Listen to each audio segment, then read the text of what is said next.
ललिता जी को चरण स्पर्श, बाकी से बड़ों को प्रणाम। जय जिनेन्द्र। आगे राज इसको सो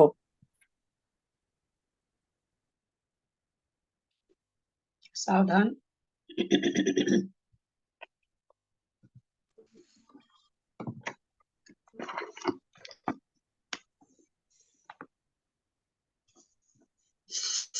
ओकारं बिंदु संयुक्तं नित्यं ध्यायन्ति योगिनः कामदं मोक्षदं चैव ओंकाराय नमो नमः। अवरल शब्द घनौघ प्रक्षाली सकल भूतल कलंका मुनि भी रूपासी तीर्था सरस्वती हरतु मधुरितम अज्ञानतिमिरान्धानां ज्ञानाञ्जन शलाकया चक्षुरुन्मीलितं येन तस्मै श्री गुरुवे नमः। श्री परम गुरुवे नमः। परम्पराचार्य गुरुभ्यो नमः। सकल कलुष विध्वंसकं श्रीशां परिवर्तकं धर्म संबंधकं भवजीवन प्रतिबोधकारकं पुण्य प्रकाश पापनाशं विदं शास्त्रं श्री ओमठसार जीवकांड नाम धेयम अस्य मूल ग्रंथ कर्तार श्री सर्वज्ञ देवास्त्र उत्तर ग्रंथ कर्तार श्री गंधर देवा प्रतिगंधर देवा तेषां वचोनुसारतमासादे श्रीमते नेमि चंद्राचार्य न गिरिस्तम धम शास्त्रम श्रोतार सावधानते शृण्वन्तु। मंगलम भगवान वीरो मंगलम गौतमो गनि मंगलम कुंद कुंदादो जयंधर भोस्तु मंगलम सर्वमंगल मांगल्यम सर्वकल्याणकारकम प्रधानम सर्वधर्माणां जैनम जयतु शासनम जैनम जयतु शासनम जैनम जयतु शासनम। सरस्वती नमस्तुभ्यं वरदे कामरूपिणि विद्यारंभं करिष्यामि सिद्धिर्भवतु मे सदा। द्वादशं जिनवानी माता की जय। परम मांगली ग्रंथ श्री गोमटसार जी जीवकांड जी की जय। नेमी चंद्र आचार्य की जय। रत्नचंद्र मुख्तार जी की जय। अढ़ाई दीप में विराजमान सभी आचार्य उपाध्याय सर्व साधु के चरणों में नमस्तु नमस्तु नमस्तु। सभी आरिका माता जी के चरणों में बंदामी बंदामी बंदामी। सभी छुल्लक केलक छुल्लिका के चरणों में इच्छामी इच्छामी इच्छामी। सभी प्रतिमाधारी के चरणों में वंदना वंदना वंदना के रूप में विराजमान अंजना जी के चरणों में वंदना। बाबूजी और भी जो पूज्य जन है सबका सादर चरण स्पर्श। सभी से सादर जय जिनेन्द्र।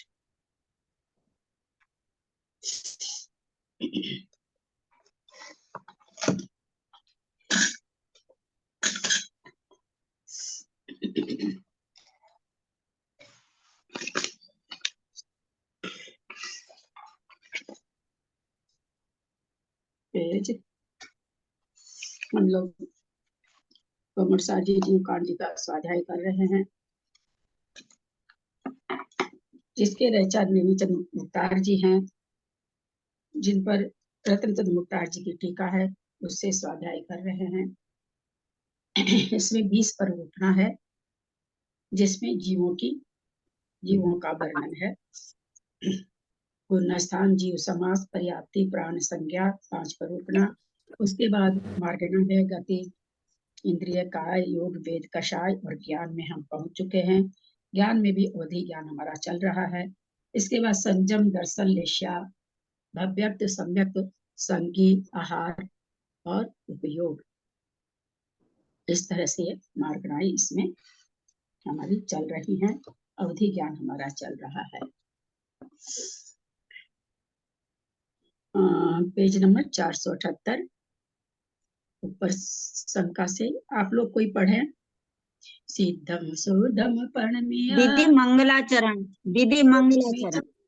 लंकम गुणरयन भूषणुदयम जीवस्य परुवनम मोक्षम। क्या करें? कुछ कोई कुछ कह रहे हैं। मंगलाचरण ही रह गया था, यही बोल रही थी दीदी। प्रणाम कीजिए दीदी। आप लोग में से कोई पढ़िए यहाँ से 478 नंबर पेज से। शंका जघन्य अवधि के विषयभूत उत्कृष्ट स्कंद का प्रमाण क्या है? उत्कृष्ट स्कंद का प्रमाण बताया क्या आचार्य ने?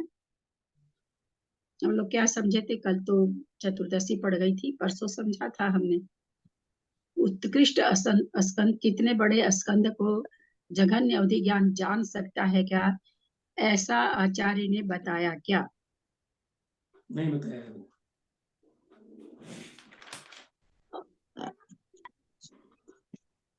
हाँ अभी तक नहीं बताया। अभी तक नहीं बताया, अभी आगे बताएंगे। आगे क्यों बताएंगे? परमानंद जब प्रश्न यहाँ है तो आगे क्यों बताएंगे? आगे बताने का तो मतलब ही नहीं बनता है। यहाँ उन्होंने उत्तर नहीं दिया है इस बात का। परसों हम लोग कितना छिलका छील छील के इस पंक्ति को समझे हैं। ये जो 3 पंक्तियां यहाँ पर आई है, बताया बताया है। तो इसको मतलब अवधि जगन्य ज्ञान के इससे लिया है। जगन्य क्षेत्र में जितने उद्गत समाएंगे वो हिसाब से उत्कृष्ट द्रव्य का कथन किया है। वही उत्कृष्ट द्रव्य हो जाएगा, है ना। क्योंकि इन्होंने उत्कृष्ट स्कंद पूछा। स्कंद मतलब द्रव्य, द्रव्य का स्कंद बनता है, तो द्रव्य के बारे में पूछ रहे हैं। तो क्या कह दिया उन्होंने कि भाई क्षेत्र का प्रमाण है।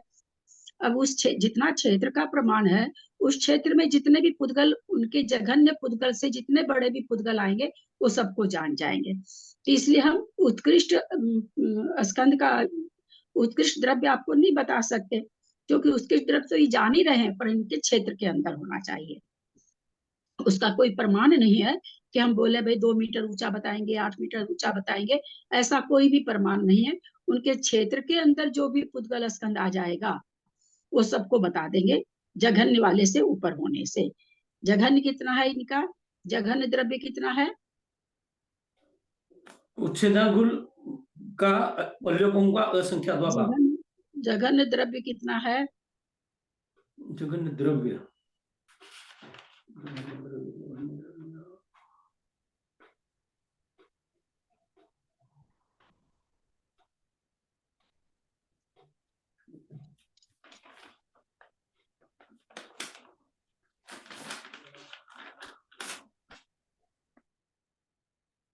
जघन्य द्रव्य सूक्ष्म निगोदिया जीव के जन्म के तीसरे समय में जो रहेगा वो जघन्य द्रव्य है।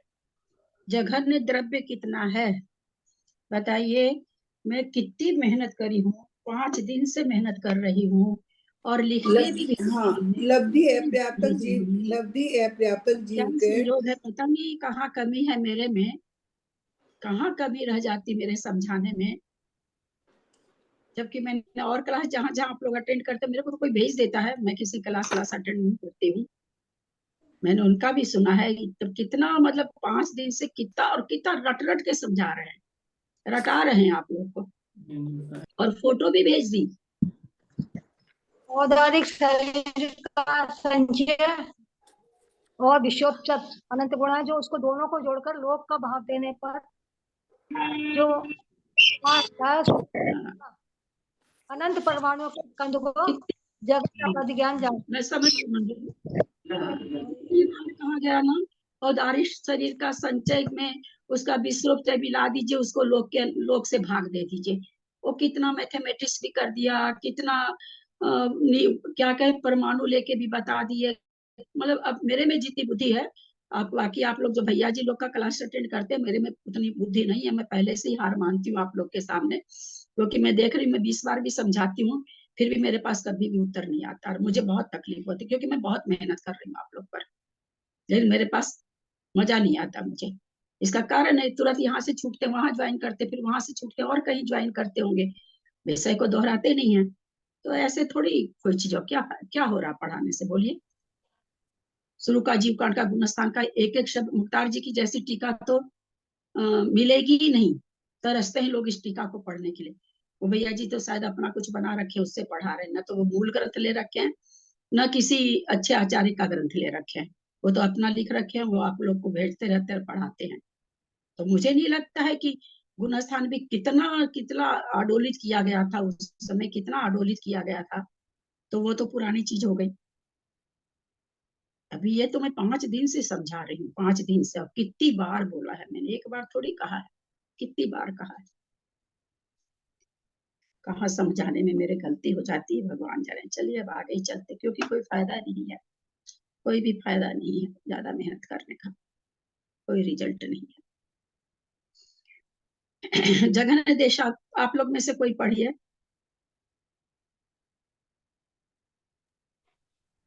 जघन्य अवधि के विषयभूत उत्कृष्ट स्कंद का प्रमाण क्या है? जघन्य अवधि क्षेत्र के भीतर जो पुद्गल स्कंद समाता है वह उसका उत्कृष्ट द्रव्य है। उससे 1, 2, 3 आदि अनंत परमाणु तक अपने उत्कृष्ट द्रव्य से संबंध होते हुए भी जघन्य अवधि ज्ञान के द्वारा जानने योग्य नहीं है, क्योंकि वे जघन्य अवधि ज्ञान के उद्योत से बाह्य क्षेत्र में स्थित है। जघन्य देशावधि का जघन्य क्षेत्र उच्छेद घनांगुल में पर्योपम के असंख्यात भाग का भाग देने पर एक भाग प्रमाण देशावधि का जघन्य क्षेत्र होता है। यह कहां से जाना जाता है? समाधान। ओह गणा नियमादुसोम निगोद जीवस्य जद्देहि तद्देहि जन्याख्येतदो ओहि। नियम से सूक्ष्म निगोद जीव की जितनी जघन्य अवगाहना होती है उतने क्षेत्र की अपेक्षा जघन्य अवधि होती है। सूक्ष्म निगोद जीव की जितनी जघन्य अवगाहना होती है उतने क्षेत्र की अपेक्षा जघन्य अवधि है। अर्थात एक उच्छेद घनांगुल को स्थापित कर उसमें पल्योपम के असंख्यात भाग का भाग देने पर जो एक खंड प्रमाण उपलब्ध आता है उतनी तीसरे समय में आहार को ग्रहण करने वाले और तीसरे समय में तद्भवस्थ हुए सूक्ष्म निगोद लब्ध पर्याप्तक जीव की जघन्य अवगाहना होती है। जितनी यह अवगाहना होती है उतने ही क्षेत्र की अपेक्षा जघन्य अवधि ज्ञान होता है। शंका। सूक्ष्म निगोद लब्ध पर्याप्तक जीव की अवगाहना की एक आकाश पंक्ति की भी अवगाहना संज्ञा है, इसलिए क्षेत्र की अपेक्षा जघन्य अवधि ज्ञान तत्प्रमाण क्यों नहीं ग्रहण करते? फिर से एक बार पढ़ रहा हूं। सूक्ष्म निगोद लब्ध पर्याप्तक जीव की अवगाहना एक आकाश पंक्ति की भी अवगाहना संज्ञा है, इसलिए क्षेत्र की अपेक्षा जघन्य अवधि ज्ञान तत्प्रमाण क्यों नहीं ग्रहण करते? नहीं, क्योंकि जघन्य विशेषण से युक्त अवगाहना का निर्देश किया है। एक आकाश पंक्ति जघन्य अवगाहना होती है यह कहना ठीक नहीं है, क्योंकि समुदाय रूप अर्थ में वाक्य की परिसमाप्ति इष्ट है, इसलिए सूक्ष्म निगोद लब्ध पर्याप्तक जीव की अवगाहना में स्थित सब आकाश प्रदेशों का ग्रहण किया है। मैंने यहाँ पर कहा कि भाई आप खाली लंबाई में जितने आकाश प्रदेश उतने बोल दीजिए। बोले नहीं, अवगाहना के लिए कहना ठीक नहीं है।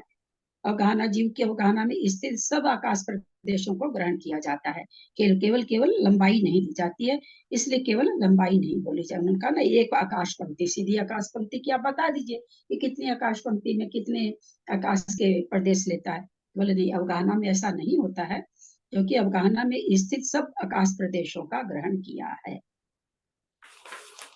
शंका। यहाँ पर अवयव रूप अर्थ में वाक्य की परिसमाप्ति ग्रहण नहीं की गई है, यह किस प्रमाण से जानते हो?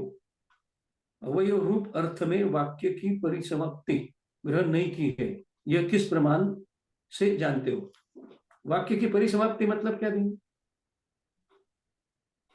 परिसमाप्ति का तो समाप्त हुआ, लेकिन है कहाँ ये अवयव रूप है कहाँ लिखा हुआ? मैं तो वो देख रही हूँ, खुद पढ़ती हूँ ना, तो थोड़ा सा ध्यान कम बैठ जाता है।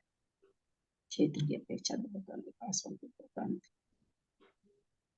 तो अवयव कहीं अच्छा है, क्योंकि समुदाय रूप अर्थ में वाक्य की परिसमाप्ति इष्ट है। यहाँ पर अवयव रूप अर्थ में वाक्य की परिसमाप्ति ग्रहण नहीं की गई, ये किस प्रकार से जानते हैं? मुझे पकड़ में नहीं आ रहा ये क्या कहना चाह रहे हैं। आचार्य समाधान। आचार्य परंपरा से आए हुए अविरुद्ध उपदेश से जानते हैं।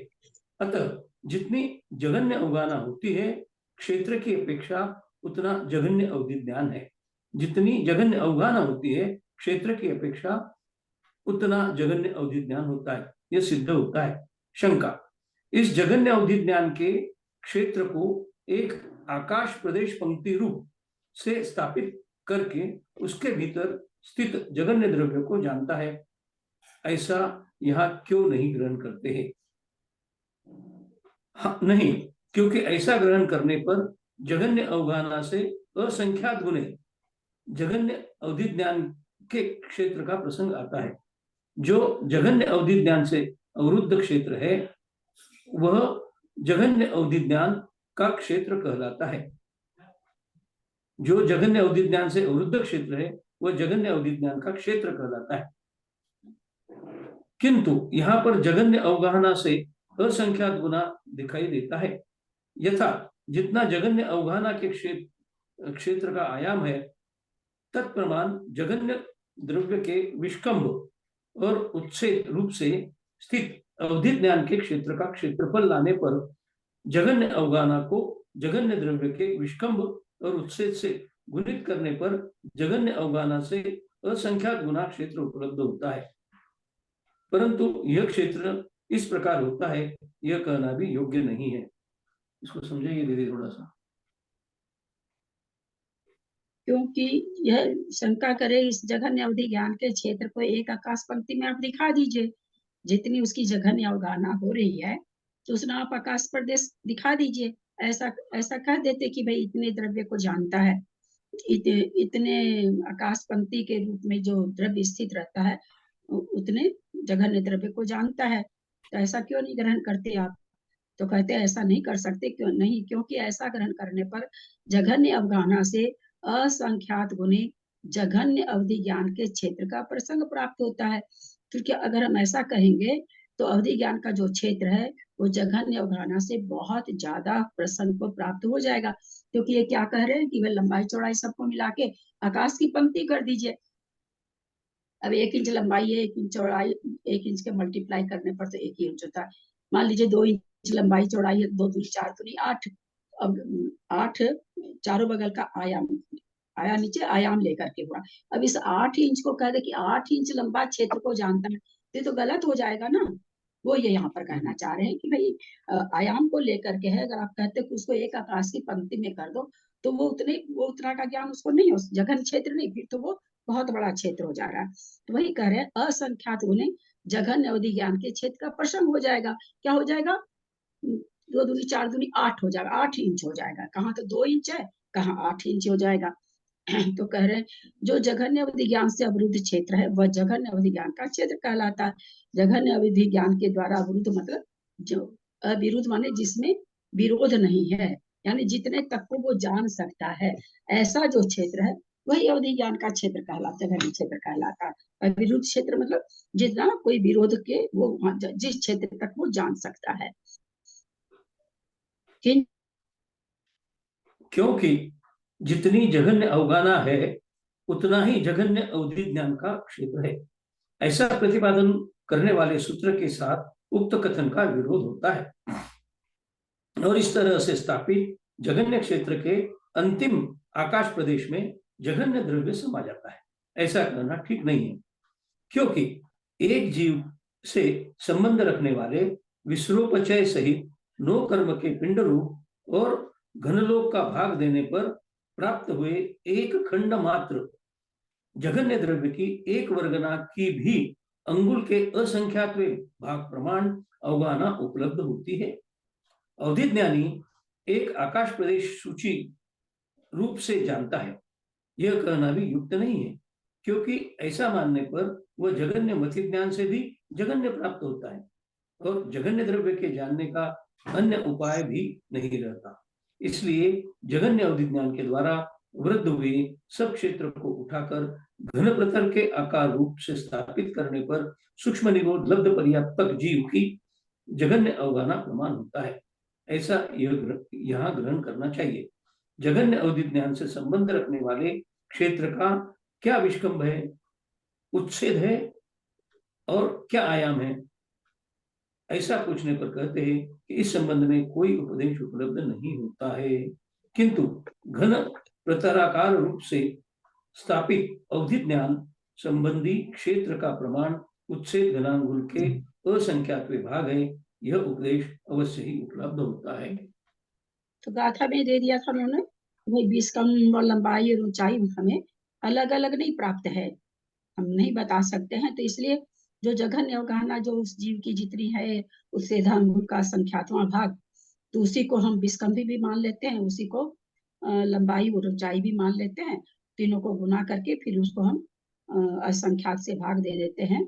वही जघन्य अवगाहना यहाँ पर मान ली जाएगी, क्योंकि अलग अलग उनका मान मुझे प्राप्त नहीं है कि भाई लंबाई उस जीव की जो सूक्ष्म निगोद या लंग पर्याप्त जीव जन्म के तीसरे समय में सबसे छोटी अवगाहना वाला है, उसकी क्या लंबाई है, क्या चौड़ाई है, क्या ऊंचाई है, ऐसा उपदेश नहीं प्राप्त है। इसी कारण कहते घन प्रत्यय रूप से स्थापित करके अवधि ज्ञान संबंधी क्षेत्र का प्रमाण उत्सेधा घनांगुल के असंख्यात में भाग है। यह उपदेश अवश्य ही उपलब्ध होता है। यह उपदेश ग्रंथों में आ रहा है, तो वो कहना चाह रहे हैं कि ये हम आपको बता रहे हैं।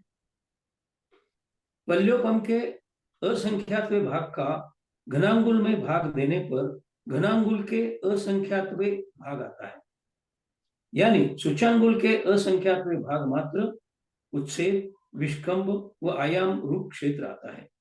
यह जघन्य अवधि क्षेत्र अर्थात जघन्य अवधि ज्ञान से विषय किया गया संपूर्ण क्षेत्र है और घन प्रतराकार से ही सब अवधि क्षेत्र अवस्थित है, ऐसा नियम नहीं है। देखा, मेरा तो नेट तो दिखा रहा ठीक, किंतु सब इस सूक्ष्म निगोद जीव के अवगाहना क्षेत्र के समान अनियत आकार वाले अवधि क्षेत्रों का समीकरण कर घन प्रतराकार से करके प्रमाण प्ररूपणा की जाती है। ऐसा करने के बिना कोई उपाय नहीं है। वही कह रहे हैं कि भाई हमने उत्सेधांगुल को असंख्यात में भाग से भाग दे करके और तीनों का मल्टीप्लाई करके असंख्यात से भाग दिए, तो सबसे छोटी अवगाहना आ गई। तो और फिर उसके आगे परमाणांगुल से निकालना होता है, तो 500 का जो हम लोग पीछे पढ़ के आए हैं सूच्यांगुल बना करके, सूच्यांगुल के असंख्यातवें भाग मात्र उत्सेद, विस्कंभ और आयाम, यानी तीनों चीज आता क्षेत्र में आता है। यह जघन्य अवधि क्षेत्र अर्थात जघन्य अवधि ज्ञान से विषय किया गया संपूर्ण क्षेत्र है। घन प्रतरकार से ही सब अवधि ज्ञान अवधि से क्षेत्र अवस्थित है, ऐसा नियम नहीं है। किंतु सूक्ष्म निगोद जीव के अवगाहना क्षेत्र के समान अनियत आकार वाले अवधि क्षेत्रों का समीकरण कर घन प्रतराकार से करके प्रमाण प्ररूपणा की जाती है। ऐसा करने के बिना उपाय और कोई नहीं है।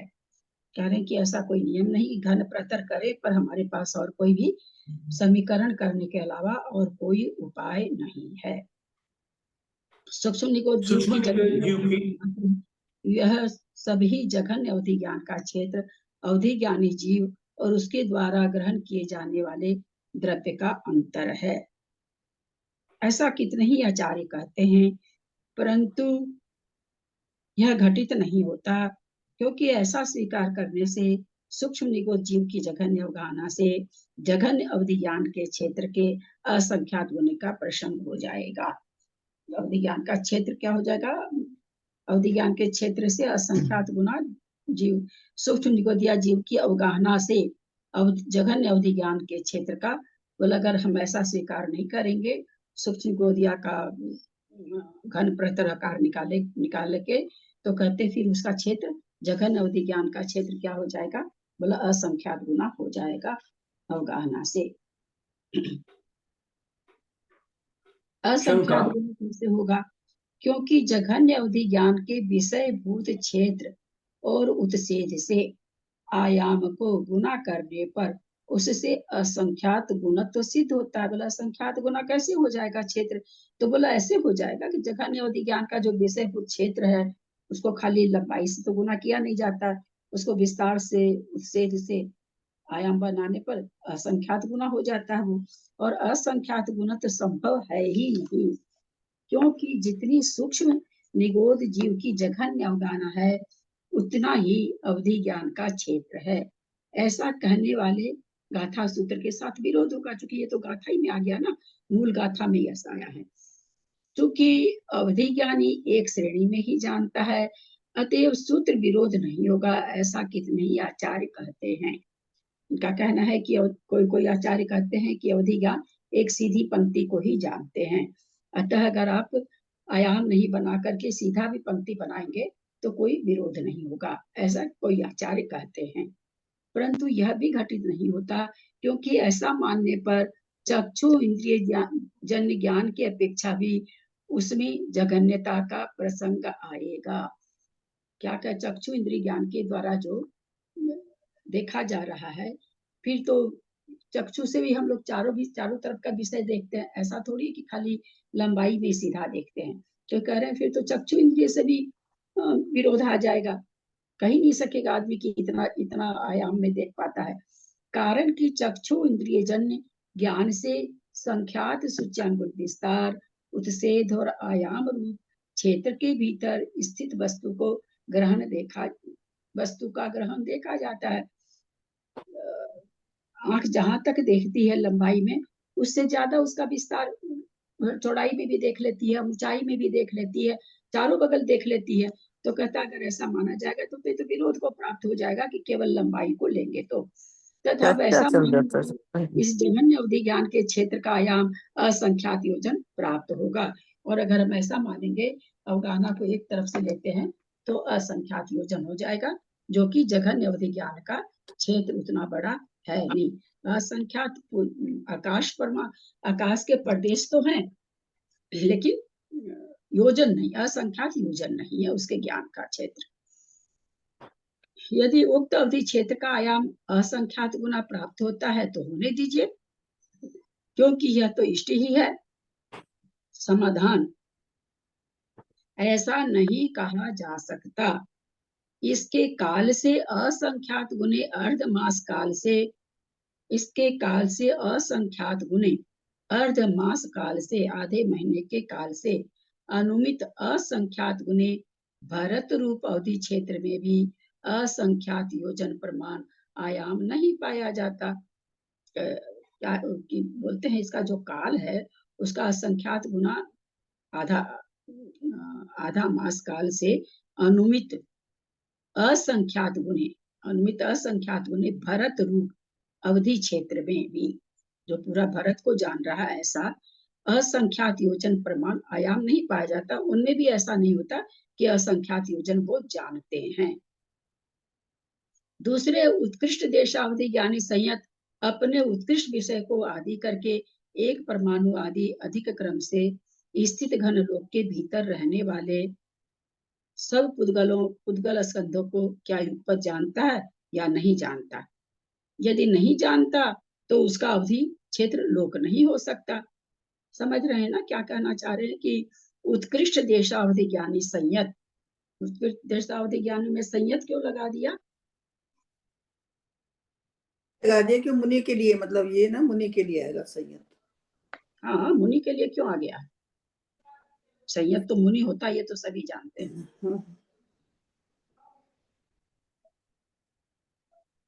उत्कृष्ट अवधि ज्ञान केवल मुनि के उत्कृष्ट ही हो अवधि सकता ज्ञान है। मुनियों को ही होता है। हाँ, उत्कृष्ट अवधि ज्ञान केवल मुनियों मुनियों के को हो होता सकता है, है, इसलिए लगाया। गृहस्थों को जघन्य होता है, इसलिए संयत आ गया। बहुत अच्छा।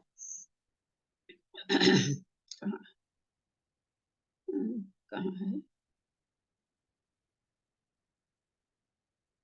हाँ, उत्कृष्ट देशावधि ज्ञानी संयत अपने उत्कृष्ट द्रव्य को आदि करके, उसका जितना बड़ा उत्कृष्ट द्रव्य है, हम मान लेते हैं उसको उत्कृष्ट द्रव्य कितना बड़ा है, वो 1 किलोमीटर बड़ा द्रव्य को वो जान लेता है। परमाणु से नहीं पकड़ में आता होगा, इसलिए हम 1 किलोमीटर लंबा, उसमें जितने भी परमाणु, अथवा 1 लाख परमाणु, उत्कृष्ट द्रव्य उसका कितना है, 1 लाख परमाणु का आदि करके, यानी शुरू करके वहां से एक परमाणु आदि अधिक क्रम से 1 लाख एक परमाणु आदि, है ना, एक परमाणु अधिक करता है।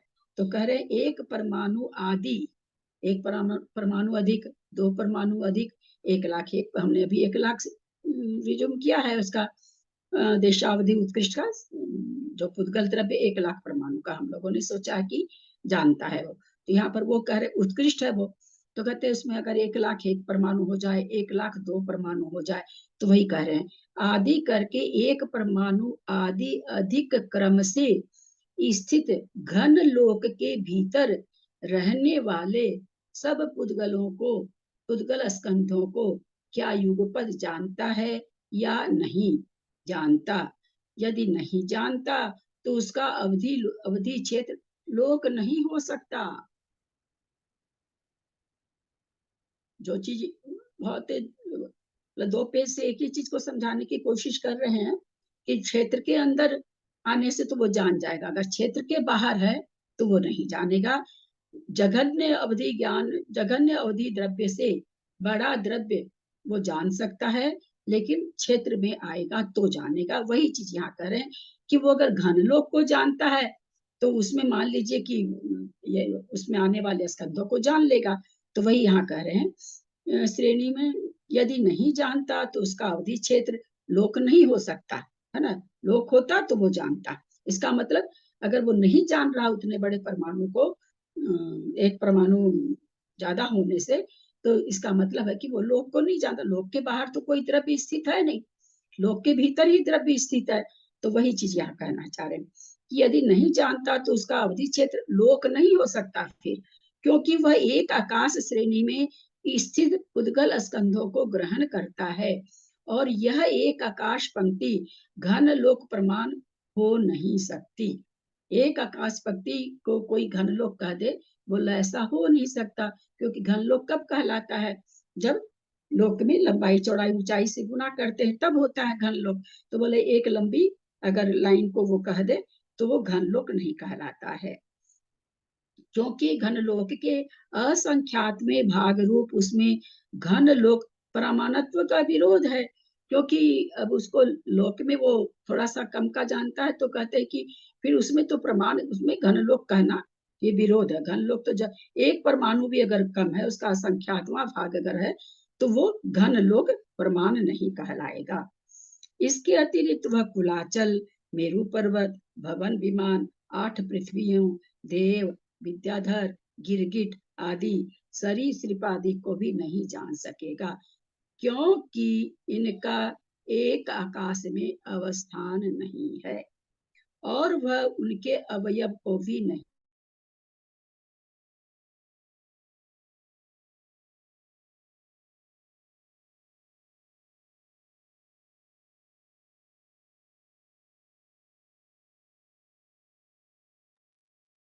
हम कहाँ जान पाएंगे कि ये रोटी का टुकड़ा बाजरे का है, क्योंकि हमने आज तक देखा ही नहीं।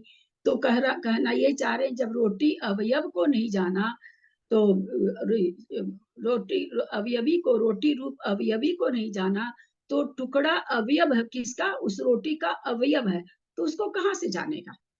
उस अवयव को जानने के लिए तो ये ज्ञान होना चाहिए ना कि बाजरे की रोटी का टुकड़ा, तो बाजरे की रोटी का ज्ञान तो होना चाहिए ना, यानी अवयवी का ज्ञान होना चाहिए।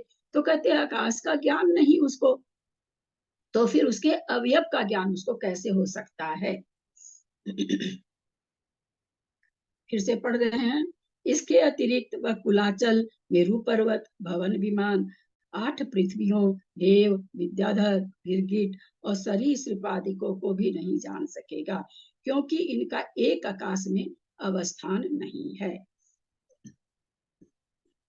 और वह उनके अवयव को भी नहीं जानेगा, क्योंकि अवयवी के अज्ञात होने पर यह उसका अवयव है। इस प्रकार की जानने की शक्ति नहीं हो सकती, चूंकि आकाश को नहीं जान रहा। तो ये आकाश के अवयव का जितने भी ये द्रव्य समाये हुए हैं आकाश में, लोकाकाश में है, तो वो लोकाकाश को भी नहीं जान सकेगा, क्योंकि आकाश अवयवी है और लोकाकाश अवयव है। जानने की, यदि वह युगपद सब घन लोक को जानता है तो हमारा पक्ष सिद्ध है, क्योंकि वह प्रतिपक्ष से रहित है। अगर वह युगपद सारे लोक को जानता, तीनों लोक को अगर जान रहा है, तो फिर वो सब चीज को देख लेगा, कुलाचल को भी देख लेगा, मेरु पर्वत को भी देख लेगा, भवन के विमान को भी देख लेगा, 8 पृथ्वी को भी देख लेगा, देव विद्याधर सबको देख लेगा, अगर वो पूरा लोक अगर जानता है तो। सूक्ष्म निगोद जीव की अवगाहना को घर प्रत्राकाश से स्थापित करने पर एक आकाश विस्तार रूप अनेक श्रेणी को ही जानता है, ऐसे कितने ही आचार्य कहते हैं। कहते कितने आचार्य कहते हैं कि अवगाहना मान लीजिए 1 इंच हमने भी मानी थी, 2 इंच मानी थी कि 2 इंच है, तो क्या कहते, एक आकाश विस्तार रूप अनेक श्रेणी को ही जानता है। तो वैसे 2-2 इंच की 3 श्रेणी कर दीजिए, इस तरह से वो अनेक श्रेणी को जान लेगा, ऐसा कितने आचार्य कहते हैं। परंतु यह भी घटित नहीं होता, क्योंकि ऐसा होने पर जितनी सूक्ष्म निगोदिया जीव की जघन्य अवगाहना है,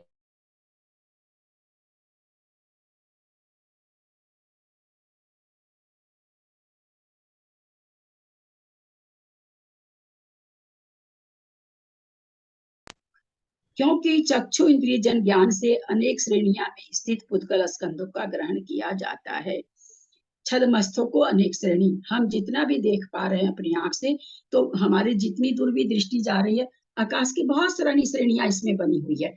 आकाश जो कि अमूर्तिक है, तुम देख नहीं पाते हैं, पर नेचुरली इसमें हम सब इतना तो महसूस कर ही पा रहे कि बहुत सारी श्रेणियां बनी होगी, आड़ी भी बनी होगी और मतलब ऐसे तिरछी भी बनी होगी और खड़ी भी बनी होगी। जब इतना सूक्ष्म है तो बनी होगी, तो हमको बहुत, ये क्या कर, बहुत सारा पर्दे, बहुत सारा आकाश हमको दिखाई दे रहे हैं। तो वही कह रहे हैं कि अगर हम जघन्य अवगाहना और उतना ही जघन्य अवधि का क्षेत्र मान लें, कहाँ गया, जितनी सूक्ष्म निगोद की जीव की जघन्य अवगाहना है और उतना ही जघन्य अवधि का क्षेत्र, ऐसा कहने वाले सूत्र के साथ विरोध होगा। सूत्र क्या आया, मुख्य जो गाथा आई है आचार्य की, वो यही आई है, सूक्ष्म निगोदिया की जघन्य अवगाहना को का संख्यातवां भाग जघन्य अवधि ज्ञान का क्षेत्र है। अगर हम ऐसा कहने लग जाएंगे कि ऐसे श्रेणी खड़ी कर दो और उसका ज्ञान हो जाएगा, तो उस गाथा सूत्र में फिर विरोध आ जाएगा। क्यों आ जाएगा, तो कह रहे ऐसा कहने वाले गाथा सूत्र के साथ विरोध होगा और छदमस्थों के अनेक श्रेणियों का ग्रहण का विरुद्ध नहीं, छदमस्त के द्वारा अनेक श्रेणी ग्रहण करने का कोई विरुद्ध नहीं है, क्योंकि चक्षु इंद्रिय जन ज्ञान से अनेक श्रेणियों में स्थित पुद्गल स्कंदों को ग्रहण प्राप्त किया जाता है। हम यहाँ बैठे, यहाँ टेबल है, वहां पर कमरे की दीवार है, वहां पर एक अलमारी है, वहां पर मंदिर दिखाई दे रहा, वहां पर पेड़ दिखाई दे रहा, वहां पर कुछ दिखाई दे रहा, तो सब अलग अलग आकाश के प्रदेशों में स्थित है ना, अलग अलग श्रेणी में स्थित है। तो कहते हैं इसलिए छदमस्त के लिए ये चीज नहीं कहा जाता, उसको अलग अलग श्रेणी में स्थित सारी वस्तुएं उसको दिख रही है। छदमस्त, यहाँ अवधि ज्ञान को भी छदमस्त लिया जाएगा। अवधि ज्ञान के जघन्य क्षेत्र का प्रमाण सूक्ष्म लब्ध पर्याप्त निगोदिया जीव की जघन अवगाहना के सदृश है, अतः उसका क्षेत्र उत्सेद अंगुल से कहा गया। जो हम लोगों ने देखा, मैंने फोटो भी भेजी है, उससे आगे का कथन प्रमाण घनांगुल से है, उसके बाद से उत्सेधा अंगुल के बाद आगे का प्रमाण जो अधिक अधिक क्षेत्र आएगा वो घनांगुल में आएगा, यानी सूच्यांगुल गुना सूच्यांगुल बटे असंख्यात। सूच्यांगुल का मतलब सीधा अंगुल को 50 से 500 से गुना करने पर प्रमाणांगुल भी जिसको कहते हैं। क्योंकि देवनारकी त्रियंच मनुष्यों के उत्सेद के कथन के सिवा अन्यत्र प्रमाणांगुल की अपेक्षा कथन होता है। केवल इनके अवगाहना का ही कथन उत्सेद अंगुल में चलता है। हम लोग जब सत्संख्या योग द्वार पढ़ रहे थे तो उसमें भी आया था। तो सूक्ष्म निगोदिया कितनी तो अवगाहना है, कितनी लंबाई चौड़ाई है, मतलब उसको तो अपने पहले ही कह दिए ना कि जो जगन अवधि ज्ञान का जो क्षेत्र है अथवा द्रव्य है वो हम नहीं देख सकते हैं। हम सोचे हम अपनी आंखों से देख ले तो हम नहीं देख सकते, अवधि ज्ञान के द्वारा ही दिखेगा, अवधि दर्शन से उसको दिखेगा और अवधि ज्ञान के द्वारा वो जान पाएंगे। हम देख, अगर हमको दिखाई दे जाता तो हम पूछेंगे क्यों उनको, या फिर ऐसा समझिए कि अवधि ज्ञान होने का मतलब क्या हुआ। अगर हमको ऐसे ही दिखाई दे रही कोई चीज तो अवधि ज्ञान होके क्या कर लिया, कौन सा तालीम पीट लिया, कौन सा उसने विश्व विजेता बन गया। भाई हम भी देख रहे हैं, आपको हुआ अवधि ज्ञान तो हुआ, कौन पूछो वैसे मुनि महाराज तो है नहीं, श्रावक है, जरूरत ही नहीं है ना। तो नेचुरली हमारी आंख से नहीं दिखाई देता है ना, वैसे वैसे सारी चीज का यहाँ पर वर्णन है। अपने लोग को कहा जाता है ना, लेकिन बात जब पंच परावर्तन पढ़ाया गया तो कहा गया ना कि एक सुई को आप ऐसे डालिए कपड़ा में, तो एकदम बारीक सुई को, वो नहीं रजाई उजाई सिलने वाली सुई नहीं, एकदम बारीक बारीक सुई जिसको हम लोग बेलबूटी वगैरह हम लोग बनाए हुए हैं, एकदम बारीक सुई। अब तो आंख से सुई नहीं दिखती आंख से, उसको अगर कपड़ा में डालिए कितना बारीक छेद, उसमें असंख्यात है, असंख्यात आकाश के प्रदेश है ना। तो वो छेद हमको दिखाई दे रहा, यानी उससे भी छोटी अवगाहना है, वो छेद हमको दिखाई दे रहा, जिसे बारीक सुई से हम लोग का, जब आंख हम लोग की अच्छी रहती है और चश्मा लगाने के बाद तो पुनः अच्छी हो जाती है, तो वो कितना छोटा छेद है कि अगर हाथ से उसको एक कपड़ा को ऐसे करेंगे तो वो छेद मिट जाएगा, है ना। उस कपड़े को अगर आप हाथ से ऐसे कर दीजिए तो फिर आप सोचेंगे हम कहाँ छेद कर रहे थे, देख लें तो आपको नहीं दिखेगा। तो उससे ये बहुत छोटा है, छोटा थोड़ी, बहुत छोटा है उससे।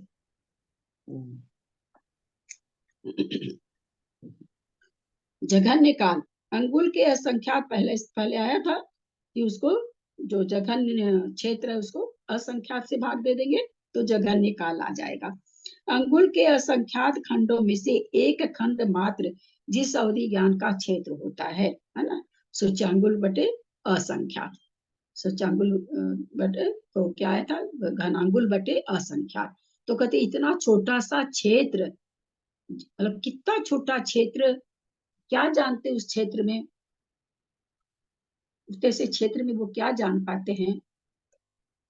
उतना सा क्षेत्र जिसको ज्ञान है, काल की अपेक्षा क्या कहना चाह रहे हैं कि वह काल की अपेक्षा आवली के असंख्यात भाग को जानता है। काल की अपेक्षा आवली हम लोग सब कोई थोड़ा थोड़ा जानते हैं, गणित वगैरह इतना पढ़ लिए तो कि अपने आप में आवली तो बहुत बड़ी है, हमारे लिए तो 50 आवली भी हो जाए तो हमको ग्रहण नहीं होगा। पर हमने देखा है कि भाई असंख्यात समय की एक आवली होती है, तो कहते हैं आवली के असंख्यात भाग, असंख्यात में भाग को जानता, यानी असंख्यात समय को जानता है, क्योंकि ऐसा स्वभाव है, इसमें कोई स्वभाव में कोई तर्कना नहीं चलती। तो क्या असंख्यात में भाग को जानता है, नहीं असंख्यात समय को जानता है। तो अभी वर्तमान में कोई देशावधि मुनि, देशावधि श्रावक है, उसको असंख्यात समय के पहले की कोई बात पूछेंगे तो बता देंगे। आया था ना, अतीत और अनागत शब्द आया था कि इतने अतीत काल की भी बता देगा, इतने अनागत की भी बता देगा, लेकिन इसके आगे की न अतीत काल की बताएगा न अनागत काल की बताएगा। तो वही कार्य क्योंकि ऐसा स्वभाव है, आवली के असंख्यातवें भाग प्रमाण काल के भीतर अतीत और अनागत द्रव्य को जानता है। यह अभिप्राय है।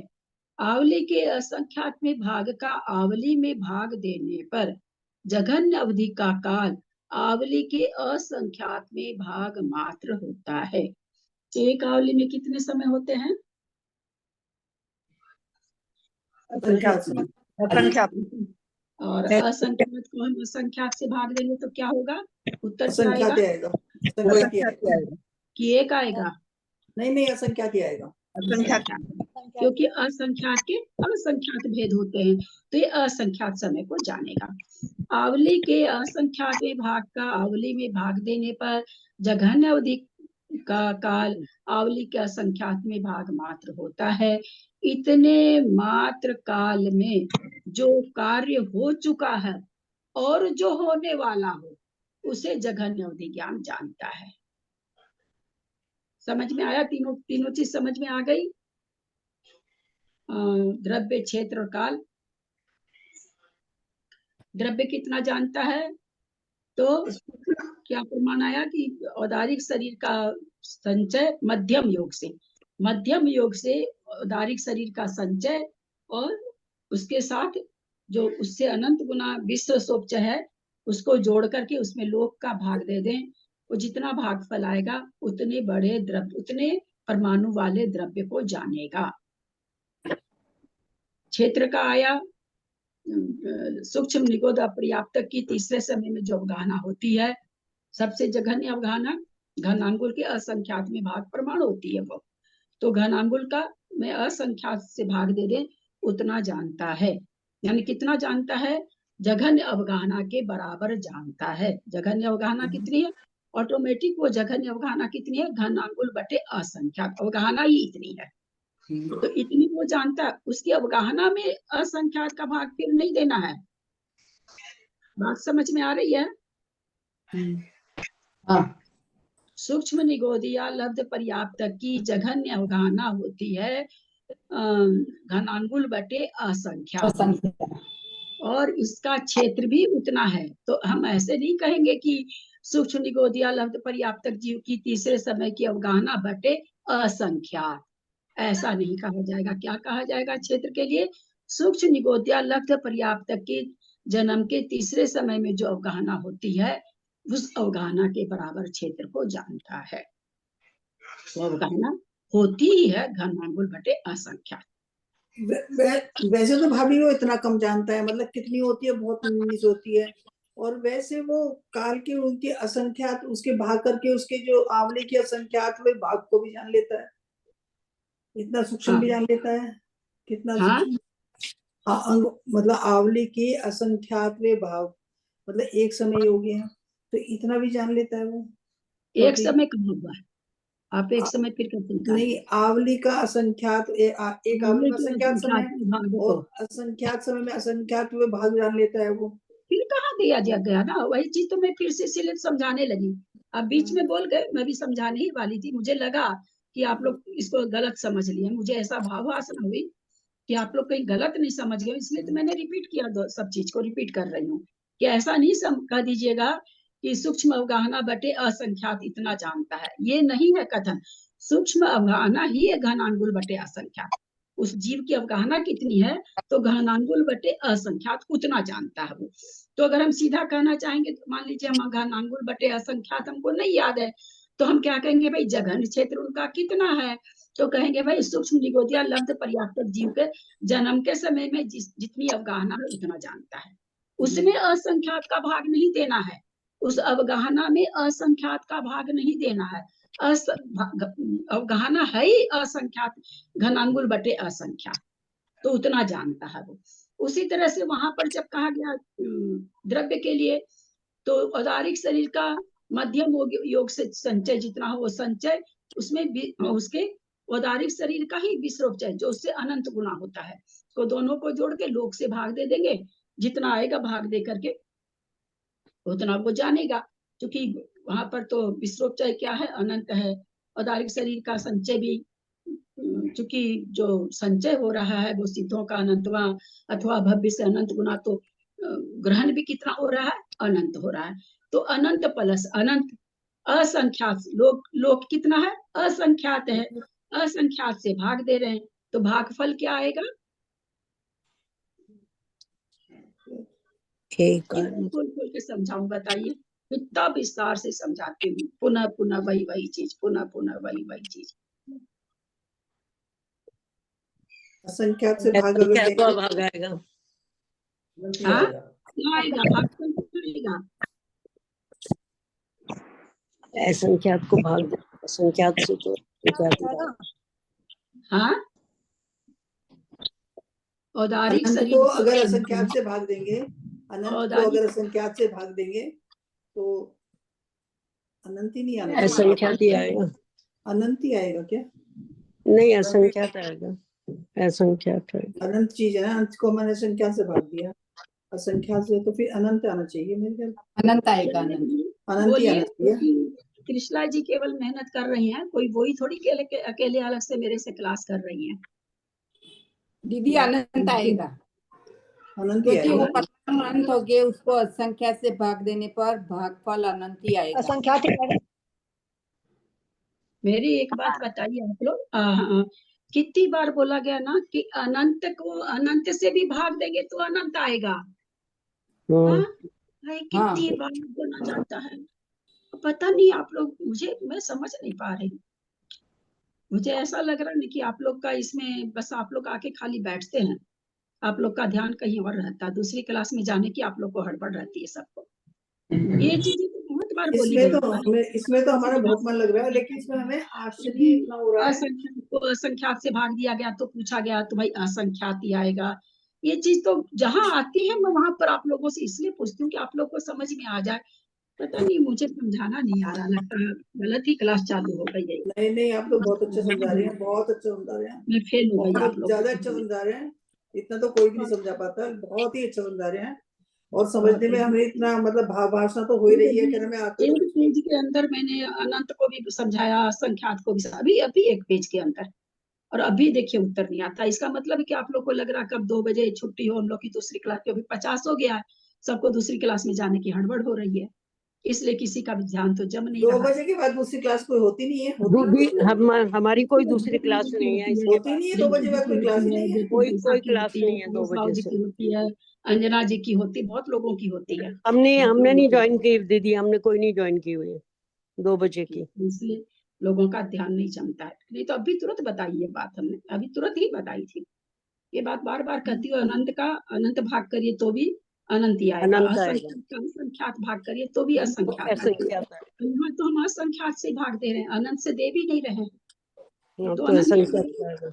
जब ये बार बार आप लोगों को अब भी समझाया गया कि एक सुई की नोक में कितने प्रदेश, अनंत प्रदेश, तो अवगाहना तो बहुत बड़ी है ना। एक सुई की नोक के प्रदेश से तो हो सकता बड़ी हो ना, कहने के लिए एक सुई की नोक कह देते हैं, तो उसमें तो अनंत ही प्रदेश होंगे ना, कम प्रदेश कैसे हो सकते हैं? अनंत अनंत प्रदेश जब एकदम छोटी सी छोटे बिंदु में अनंत प्रदेश है, तो अवगाहना कितनी भी छोटी हो तो उसमें अनंत प्रदेश तो होंगे ही ना। कौन प्रदेश तो होंगे। अच्छा। तो पुद्गल से वो अनंत प्रदेश जान रहा है, वो अनंत प्रदेश का अनंत प्रदेश, अनंत प्रदेश वाले द्रव्य को जान रहा है। फिर क्षेत्र का हमने समझा, जगह अवगाहना क्या नाम है, सो जगह जो घनांगुल बटे असंख्यात जगह अवगाहना है, यानी लब्ध पर्याप्त जीव की जन्म के तीसरे समय में जो अवगाहना है उतना बड़ा क्षेत्र को जान रहा है। काल में हमने देखा कि आवली के असंख्यात विभाग प्रमाण अतीत को जान सकता है, कावली के असंख्यात विभाग अनागत को जान सकता है, वर्तमान तो एक समय का होता है, तो इतना वो जघन्य काल का उसका होगा। इसका काल इतना ही है, यह कैसे जाना जाता है? मन नहीं मानता, इसलिए बार बार हम रिपीट कर देते हैं, वैसे मेरा अंदर से मन नहीं करता है। किसी एक का भी जवाब आता है ना तो मेरे को लगता है चलो एक आदमी तो सीख रहा है ना, लेकिन मुझे पता नहीं क्यों लगता है कि आप लोग को सबको बस भागने की लगी रहती है।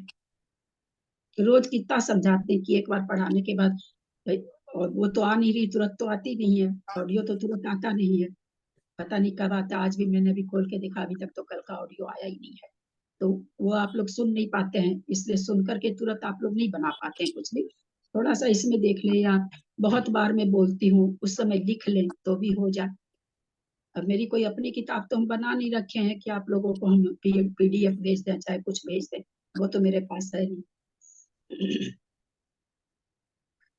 इसका काल इतना ही है, या कैसे 1 बजने वाला है, इसलिए मैंने 1:15 से 2:15, 1:15 से हो सकता मेरे को क्लास, मुझे पता नहीं, हो सकता बंद हो जाए, क्योंकि 1 बजे से मुझे आजकल क्लास करने में थोड़ी परेशानी होती है। मेरी बहू को बहुत काम रहता है, इस समय खाना नहीं खिला पाती, मेरे को इनको खाना खिलाना।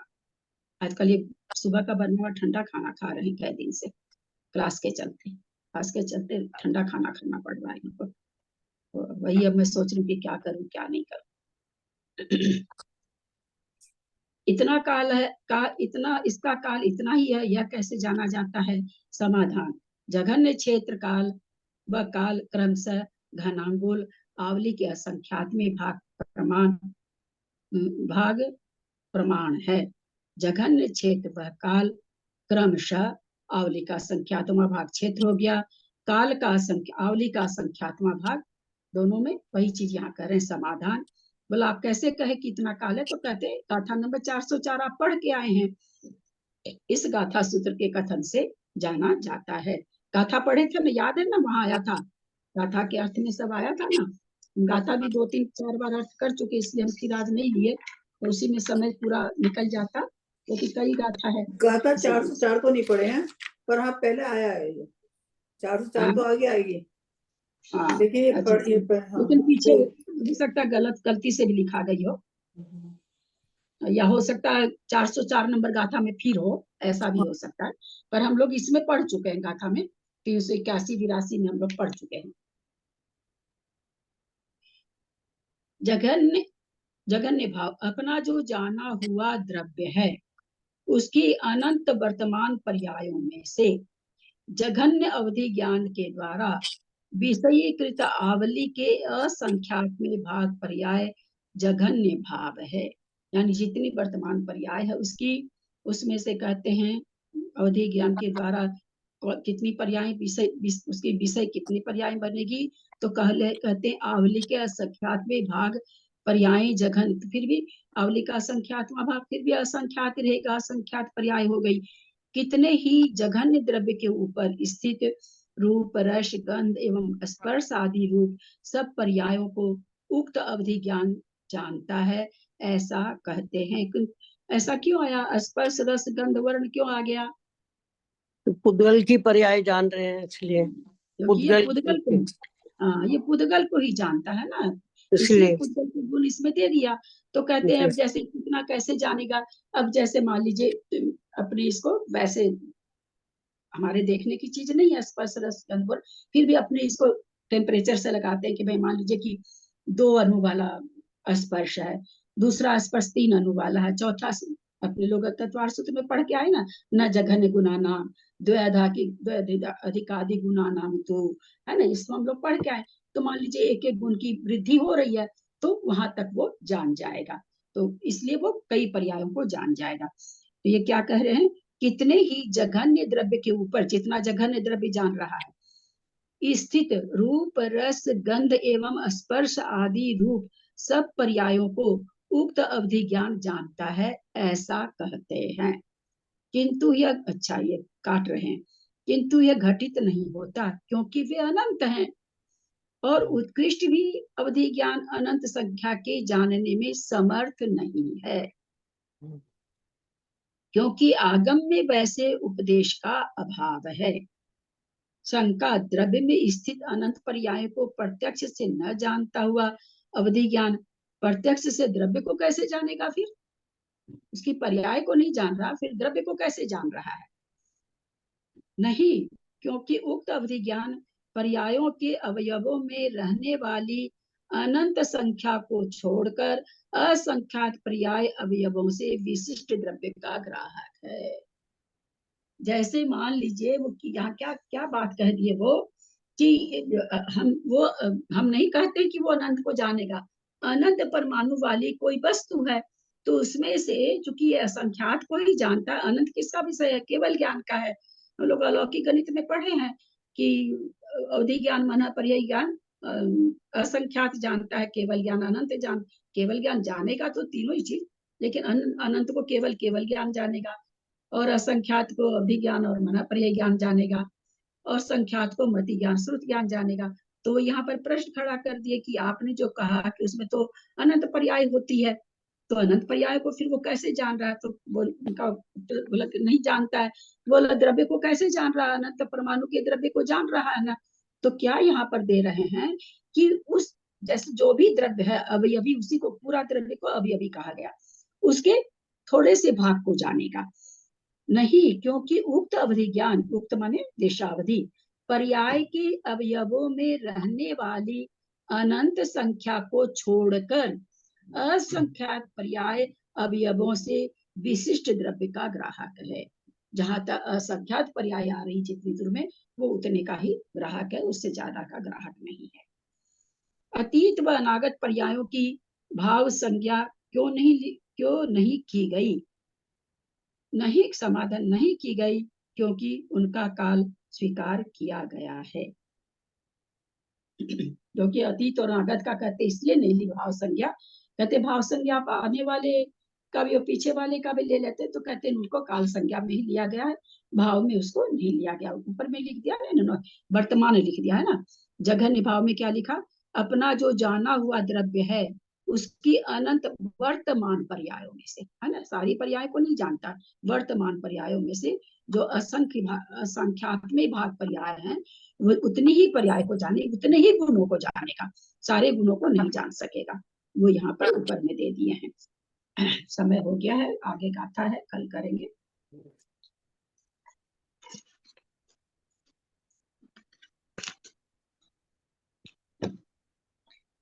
यदक्षमात्र पदवाक्यहीनं मया प्रमादादि किञ्चनोक्तं तन्मे क्षमित्वा विदधातु देवी सरस्वती केवलबोधलब्धि बोधि समाधि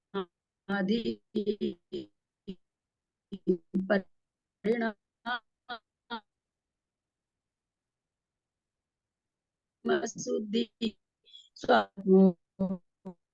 उपलब्धि शिव सौगे जावानी के ज्ञान त्यानी भारती तो ही जपू दिन रहे, जो तेरा शरण आ गए सो पावे सुख चैन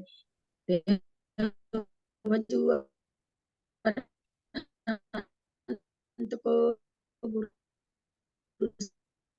से हो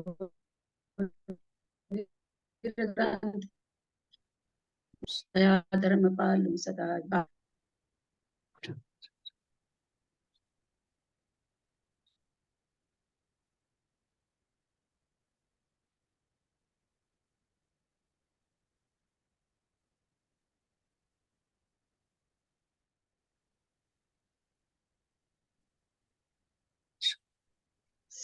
नेमीचंद अंजना जी को वंदना, नेमीचंद भाई साहब बाबू जी को योग, बाकी सब सादर जय जी। सबको प्रणाम। अंजना जी को प्रणाम, ललिता दोनों को सादर प्रणाम, सभी को जय जय। सबको जय जिनेंद्र। भाभी को प्रणाम, बाकी सभी को जय जैन। सबको प्रणाम। अंजना जी को वंदना, सभी को जय जिनेंद्र, बड़ों को प्रणाम, सभी को जय जय। आगे बढ़ा दीजिए टाइम है, भाई साहब को खाना तो बराबर खिलाइए आप। ललिता जी हाँ, टाइम थोड़ा आगे बढ़ा दीजिए तो।